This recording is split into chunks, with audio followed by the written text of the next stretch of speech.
नमस्कार। हिमाचल तो शाम के 8 बज चुके हैं, तो आइए जानते हैं दिन भर के आज के मुख्य समाचार।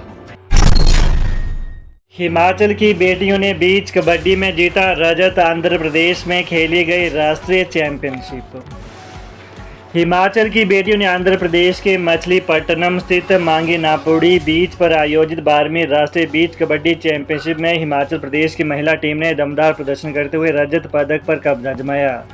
फाइनल में हिमाचल का मुकाबला हरियाणा से हुआ, जिसमें हरियाणा की टीम ने 47 अंक बनाए, जबकि हिमाचल 35 अंकों पर सिमट गई। इससे पहले सेमीफाइनल में हिमाचल ने पंजाब को एक तरफा मुकाबले में हराकर फाइनल में जगह बनाई थी। वहीं हरियाणा ने उत्तर प्रदेश को हराकर फाइनल में प्रवेश किया। हिमाचल की टीम में बिलासपुर की किरण ठाकुर ने बतौर कप्तान शानदार नेतृत्व किया।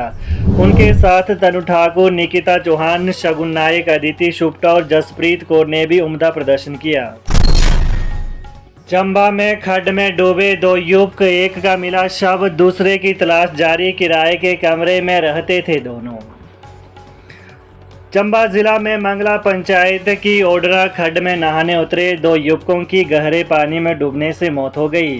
घटना सुबह 11 बजे के करीब की बताई जा रही है। सूचना मिलने के बाद स्थानीय ग्रामीण मौके पर पहुंचे। उन्होंने मौके पर पहुंच स्थिति को भांपते हुए तुरंत सुल्तानपुर पुलिस चौकी अग्निशमन विभाग को अवगत कराया। मौके पर पहुंची टीमों ने ग्रामीणों संग मिलकर खड्ड में डूबे युवकों को तलाशने के लिए सर्च ऑपरेशन आरंभ किया, जिसमें से एक युवक का शव बरामद कर लिया गया है, जिसकी पहचान नितेश पुत्र प्रकाशो निवासी चरड़ा के रूप में हुई है, जबकि दूसरा युवक लापता बताया जा रहा है। उसकी तलाश में पुलिस और स्थानीय लोग लगातार जुटे हुए हैं। बता दें कि जानकारी के अनुसार आज सुबह 11 बजे चुराहा उपमंडल के चांजू गांव के 2 युवक नितेश पुत्र प्रकाशो निवासी चरड़ा और अंकु मंगला पंचायत की ओडरा खड्ड में नहाने के लिए पहुंचे।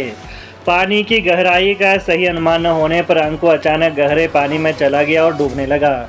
युवक के पानी में हाथ पांव मारने पर नितेश उसे बचाने के लिए गहरे पानी में कूद गया, लेकिन उसे बचाने के चक्कर में वो भी डूबने लगा।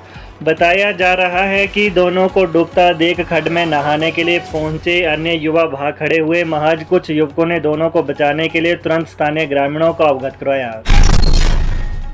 विक्रमादित्य सिंह बोले, हिमाचल को अलग पहचान दिलाने में स्वर्गीय वीरभद्र सिंह का अहम योगदान।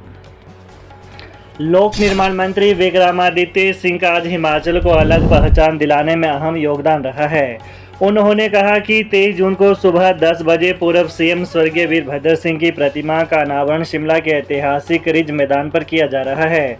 उन्होंने सभी लोगों से दलगत राजनीति से ऊपर उठकर इस दिन रिज मैदान में आने का आग्रह किया। यह बात उन्होंने आज मीडिया से अनौपचारिक बातचीत में कही। उन्होंने कहा कि सभी लोगों को शिमला के ऐतिहासिक रिज मैदान पर आकर इसका साक्षी बनना है। उन्होंने कहा कि इस दिन आधुनिक हिमाचल के निर्माता स्वर्गीय वीरभद्र सिंह को श्रद्धांजलि देते हुए हम सभी नए हिमाचल की परिकल्पना करेंगे। केंद्रीय मंत्री एसपी सिंह बघेल बोले, पूर्व पीएम राजीव गांधी इनोसेंट थे पर अयोग्य भी थे। पूर्व प्रधानमंत्री राजीव गांधी इनोसेंट थे, लेकिन वो इनकम्पिटेंट भी थे। उन्होंने खुद इस बात को स्वीकार किया था कि केंद्र से 1 रुपये आर्थिक मदद भेजी जाती है, लेकिन लाभार्थी के पास महज 15 पैसे ही पहुंच पाते हैं। शेष राशि बीच रास्ते में ही गायब हो जाती है। अब प्रधानमंत्री नरेंद्र मोदी के सुशासन काल में सीधे लाभार्थियों के खाते में डीबीटी के माध्यम से आर्थिक सहायता राशि दी जाती है। यह बात केंद्रीय मत्स्य पालन, पशुपालन और डेयरी मंत्री एसपी सिंह बघेल ने धर्मशाला में कहा कि मोदी सरकार का 11 साल का कार्यकाल सेवा, सुशासन, गरीब कल्याण के लिए समर्पित रहा है। बघेल ने कहा कि मोदी राज आधुनिक भारत का स्वर्णकाल माना जाएगा। वर्ष 2047 तक भारत विकसित राष्ट्र होगा, सुपर पावर बनकर विश्व में नंबर 1 होगा। मोदी सरकार ने रक्षा बजट में खासी बढ़ोतरी की है। पूर्व में देश के कई जिला नक्सलवाद से प्रभावित थे, जबकि वर्तमान में नक्सलवाद अंतिम सांसें गिन रहा है। नक्सली घटनाओं में 70% कमी आई है।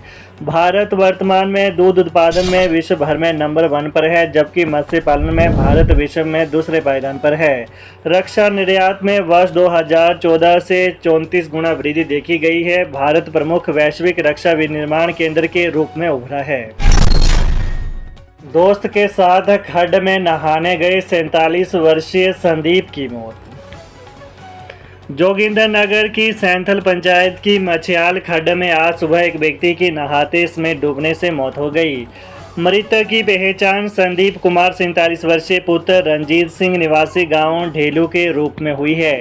प्राप्त जानकारी के अनुसार संदीप कुमार अपने दोस्त विक्रम ठाकुर के साथ सुबह लगभग 11 बजे खड्ड में नहाने गया था। विक्रम ठाकुर ने बताया कि संदीप नहाने के लिए खड्ड में उतरा, जबकि वो खुद किनारे पर बैठा रहा क्योंकि उसे तैरना नहीं आता था। एचआरटीसी प्रदेश भर में गैर कानूनी तरीके से चला रहा जेएनयूआरएम की बसें।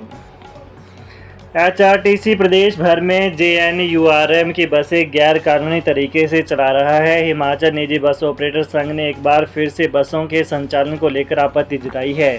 वहीं प्रधान सचिव परिवहन को पत्र लिखकर इन बसों को गैर कानूनी तरीके से चलने से रोके जाने की मांग की है। संघ ने प्रधान सचिव परिवहन को यह भी कहा है कि अगर इन बसों के चलने से नहीं रोका गया तो हिमाचल प्रदेश के निजी बस ऑपरेटर न्यायालय के आदेशों की अवहेलना का मामला दर्ज करवाने को मजबूर हो जाएंगे या सड़कों पर संघर्ष करने के लिए उतरेंगे, जिसकी जिम्मेदारी विभाग के अधिकारियों एवं एचआरटीसी के अधिकारियों की होगी। वहीं संघ ने मांग की है कि इन बसों के अवैध संचालन के लिए परिवहन निगम के अधिकारियों की जिम्मेदारी तय की जानी चाहिए। प्रधान सचिव परिवहन से निवेदन भी किया है कि जेएनयूआरएम की बसों का टोकन टैक्स और एसआरटी जोड़े या फिर निजी बसों का टैक्स माफ करें। नेता प्रतिपक्ष जयराम ठाकुर बोले, गर्भवती, नवजात और अजन्मे बच्चे से भी वसूली कर रही सरकार।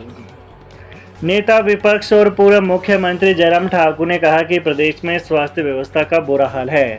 व्यवस्था परिवर्तन वाली सुख की सरकार न तो प्रदेशवासियों के स्वास्थ्य को लेकर गंभीर है और न ही केंद्र सरकार की योजनाओं के क्रियान्वयन को लेकर। केंद्र सरकार नेशनल हेल्थ मिशन के माध्यम से हिमाचल के लोगों के स्वास्थ्य का पूरा ध्यान रख रही है। जयराम ठाकुर ने कहा कि केंद्र सरकार की ओर से पूरे देश में फ्री ड्रग पॉलिसी में निःशुल्क उपचार और फ्री डायग्नोस्टिक इनिशिएटिव सर्विसेज के तहत निःशुल्क जांच की व्यवस्था की गई है। सुखू सरकार वो भी लोगों से छीन चुकी है। दुर्भाग्य है कि केंद्र सरकार की चलाई जा रही दर्जनों योजनाओं और हिमाचल को स्वास्थ्य सुविधाओं के लिए भरपूर आर्थिक सहयोग के बाद भी सुखू सरकार गर्भवती और प्रसूता महिलाओं, नवजात, यहां तक कि अजन्मे बच्चों से भी पैसे वसूल रही है। केंद्र सरकार द्वारा निःशुल्क किए जाने के बाद भी विभिन्न जांच के लिए पैसे ले रही है। मुख्यमंत्री सुखू बोले, हक की लड़ाई जो औरों ने नहीं लड़ी हम लड़ेंगे, बड़े वकील खड़े कर रहा हूं। मुख्यमंत्री सुखविंदर सिंह सुक्खू ने भाजपा की पिछली सरकार पर निशाना साधते हुए कहा कि अधिकारों की लड़ाई जो औरों ने नहीं लड़ी हम लड़ेंगे। सीएम बोले, यह लंबी लड़ाई है, हाईकोर्ट और सुप्रीम कोर्ट से लेकर बड़े से बड़े वकील खड़े कर रहा हूं। उन्होंने सवाल किया कि पिछली सरकार के समय किसी की हिम्मत थी कि हरियाणा को तब तक पानी नहीं देंगे जब तक यह बीबिया में हिमाचल प्रदेश की हिस्सेदारी का एफिडेविट नहीं देते। उन्होंने सवाल किया कि कोई सोच सकता था कि वाइल्ड फ्लावर हॉल वापस आएगा, और आज वाइल्ड फ्लावर हॉल वापस आ गया है। यह नंबर 1 प्रॉपर्टी है जिस पर आप 2.25 करोड़ रुपए महीने के लिए जा रहे हैं। सीएम ने कहा कि वाइल्ड फ्लावर हॉल से 23 साल से हिमाचल प्रदेश को एक भी पैसा नहीं मिला। पिछली बार डबल इंजन की सरकार थी और जयराम का इंजन साइलेंस में था, वहां से हुक्म आता था तब हिम्मत होती थी। तो ये रही दिन भर की विशेष खबरें। ताज़ा खबरों को जानने के लिए चैनल को सब्सक्राइब करें। धन्यवाद।